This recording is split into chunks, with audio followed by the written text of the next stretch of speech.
Bom, vamos dando sequência então à terceira bem-aventurança que nós vamos estudar hoje, né? Bem-aventurados os pacificadores, porque serão chamados filhos de Deus. Está em Mateus 5:9. Em ambas Bíblias são, tanto a católica como a protestante, é a sétima bem-aventurança, né? E no nosso livrinho do curso de aprendiz do Evangelho, né? Ele começa com o entendimento da palavra pacificar, né, que vem do latim. E ela é composta de duas palavras, pax, com x, que é a paz, e o facere, que é fazer. Ou seja, o pacificador é aquele que faz, mas também promove a paz. E Jesus é o nosso príncipe da paz, né? Ele disse um pouquinho antes de morrer: a paz vos deixo, a minha paz vos dou. Não vou lá dou como o mundo a dá.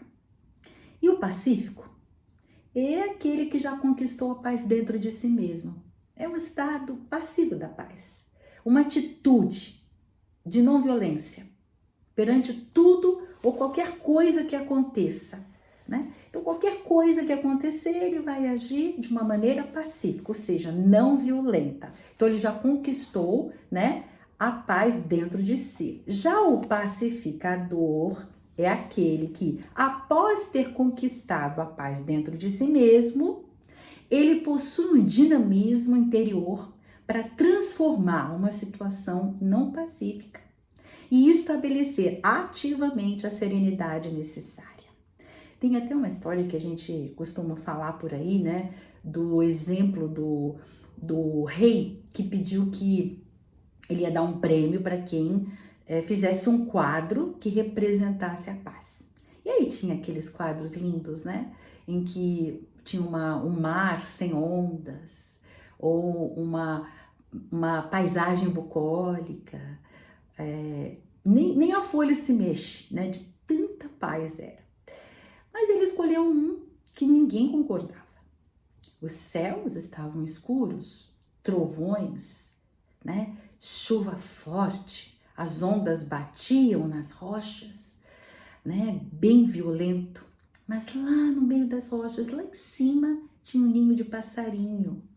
E a mãe calmamente alimentava os seus filhotes. Ele escolheu esse aí, porque a paz é interna, apesar de tudo que está acontecendo, né, fora. Pois é, mas no dicionário evangélico, a paz tem uma profunda analogia com o trabalho. Paz sem trabalho é preguiça. Ser pacificador inicia com o trabalho do confronto consigo mesmo, a identificação e o enfrentamento das nossas limitações para que possamos desenvolver as qualidades espirituais. Se houver uma desarmonia dentro do nosso coração, o equilíbrio dificilmente será conquistado, assim como a paz interior. Não tem aquela história de quando um não quer, dois não brigam? Pois é. É claro que, né, uma criatura única, isoladamente, não vai conseguir garantir a paz do mundo. Porém, diz Emmanuel, cada um de nós deve manter a paz dentro de si. A tranquilidade coletiva depende, às vezes, de um minutinho de tolerância. Um único gesto, ou uma frase, ou quem sabe um olhar. Aonde, gente? Junto daqueles que nós convivemos no dia a dia. Às vezes, um pequeno ato de amor pode dar ao nosso companheiro um modo de ver a sua própria vida de uma maneira diferente, né?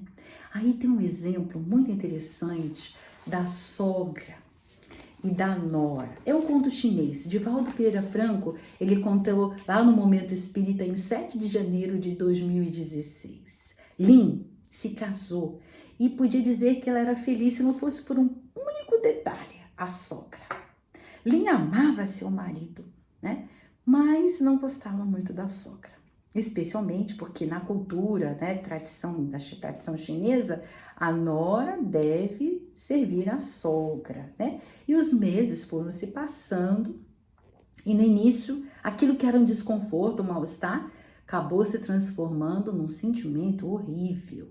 E Lin odiava a sua sogra, né? E não aguentava mais. Aí ela resolveu ir procurar um velho sábio, contou a ele, e o sábio a escutou com paciência e depois providenciou umas ervas e entregou a essa jovem esposa.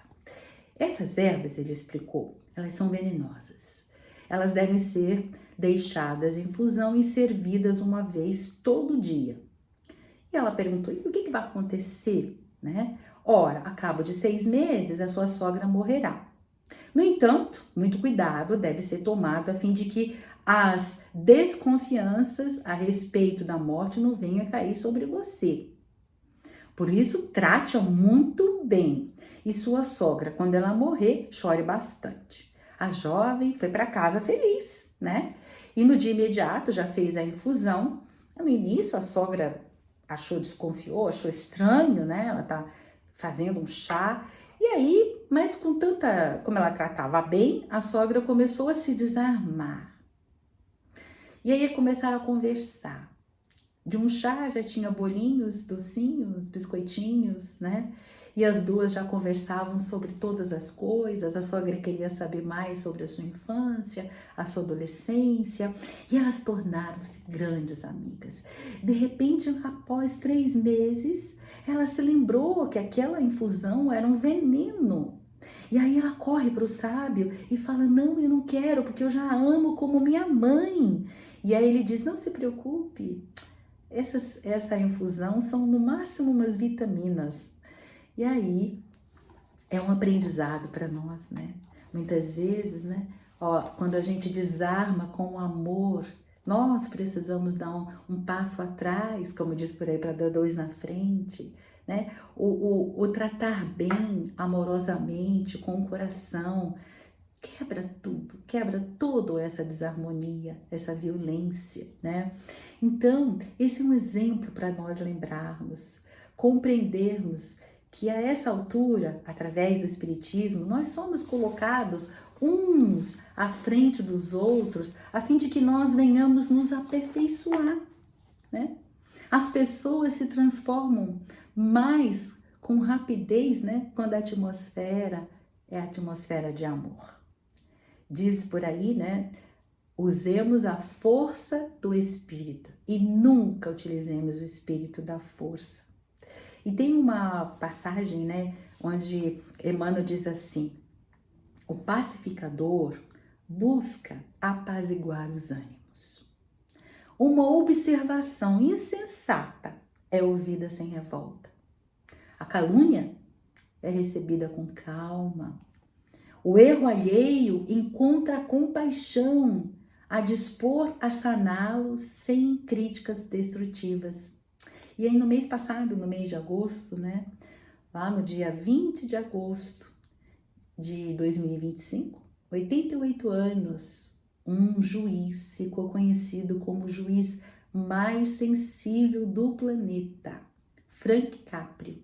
Ele faleceu vítima de um câncer de pâncreas lá em Rhode Island, mas todos conhecemos como o juiz mais sensível exatamente por isso, porque ele ouvia os erros alheios com compaixão, sem crítica destrutiva, e todos passaram, ele hoje é lembrado, né, como o juiz mais sensível. Pois é. E também a maldade, continua Emmanuel, não encontra brecha para se insinuar. Quando ouvimos assuntos graves, substituímos os ingredientes vinagrosos por bálsamo de entendimento fraterno. Viu como é ser pacífico? Enxergamos problemas, diz Emmanuel, mas procuramos solucioná-los em silêncio, sem promover desânimo. Identificando os conflitos nos outros, ajudamos sem fazer discursos amargos, né? Recolhe confidências afetivas sem passar adiante, justamente para promovermos a transformação bilateral mais rápida. O ambiente precisa de amor. E, gente, o companheirismo cristão convida a sermos inclusivos e não exclusivos. E aí o livro pergunta, o nosso livro, quem é realmente um pacificador, um promotor da paz? Responde, é aquele que transformou o homem velho, que tinha dentro de si arraigados costumes, crenças, dogmas, imperfeições do passado, num homem novo, de mente, de coração aberto ao autoconhecimento e ao crescimento espiritual. E para a gente promover a paz, nós precisamos da paciência. É a ciência da paz. Essa paciência, ela precisa ser aprendida, sentida, sofrida, exercitada e consolidada no nosso coração, tornando todos inclusos. Por isso eu queria terminar a nossa reflexão sobre a paz com a parábola da pérola, que está lá em Mateus 13, do 45 a 46. Lembra? Um comerciante que busca pérolas valiosas. Quando ele encontra uma pérola de valor, ele vende tudo que ele tem para comprá-la. Essa é uma metáfora, né? Sobre o valor do reino de Deus. Algo tão precioso que vale qualquer sacrifício. Assim como essa bem-aventurança da paz, da paciência, né? Lembra, a formação da pérola na ostra é um processo natural e é fascinante. Quando um grãozinho de areia ou qualquer coisa irritante entra na ostra, ela não consegue expulsar. O que ela faz para se proteger? Ela começa a revestir essa coisa irritante com camadas de nácar, uma substância brilhante que ela produz, e com o tempo isso forma a pérola, ou seja, a ostra transforma algo irritante numa joia única, né? Então, como a sogra e a nora que nós contamos, né? Quando as coisas que nos tiram a paz, né, que são irritantes, nós temos que transformá-las em pérolas. E é isso. Terminou nossas bem-aventuranças. Abraços fraternos.